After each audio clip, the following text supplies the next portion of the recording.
Eu vou falar sobre o texto O Direito e a Política na Formação do Código Civil de 1916, de Alexandre Veronese. Veronese aqui vai abordar as condições históricas que levaram à formação do Código Civil de 1916, mas mais do que isso, ele vai mostrar e delinear a importância e a execução de personalidades ao longo da história na construção desse Código Civil de 1916. Mas mais do que isso, ele vai caracterizar esse Código Civil e sua importância no tempo em que ele foi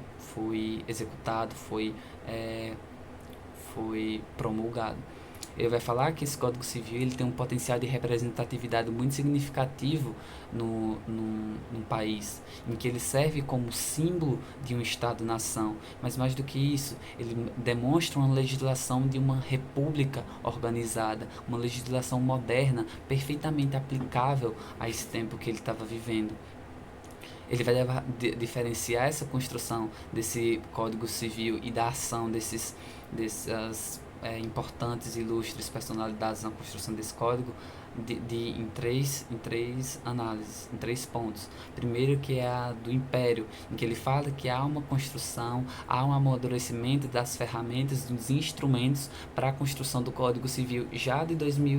1916, em que ele fala que havia um amadurecimento, ali havia uma tentativa, até como Augusto Teixeira dos Santos fez, de já dar início a esse projeto de formar um Estado-nação a partir de um Código Civil devidamente organizado, claro e nítido na sua leitura. Depois disso, ele vai entrar no tempo da República, que aí é onde entra uma das personalidades mais importantes, não só do Código Civil, mas um dos juristas mais importantes na história do nosso país, que é Clovis Bevilacqua, que vai receber, muito novo, porém já muito importante, muito relevante no cenário jurídico do Brasil, vai receber o trabalho de elaborar o Código Civil, isso em 1901, e durante 15 anos ele trabalha na construção desse Código Civil como para estabelecê-lo e fazer sim todo esse simbolismo do Estado-nação, criando uma identidade própria, que é algo que o Brasil necessitava na época, que mesmo ele tendo a independência de Portugal, ele ainda ficava muito limitado às suas jurisdições. Ou seja, esse Código Civil era extremamente importante para delimitar uma identidade própria do direito civil e que iria desembocar em outras coisas, como, por exemplo, o direito privado. Mas mais do que isso, ele faz uma crítica à forma como as análises historiográficas são feitas acerca dessas construções, por exemplo, do Código Civil. Ele vai falar que existem muitas lógicas anacrônicas na análise historiográfica acerca desse debate, em que muitos juristas eles vão fazer uma análise historiográfica desse período, abarcando interesses que são do tempo presente ou de tempos futuros, colocando teses, análises anacrônicas, ou seja, aquilo que Espanha coloca muito bem, que é de retirar interesses, valores, culturas do tempo presente e imputar de forma injusta a outras temporalidades. Isso é um vício metodológico e que prejudica a análise metódica e bem feita de um evento histórico. Mas mais do que isso, ele vai falar que há muitos autores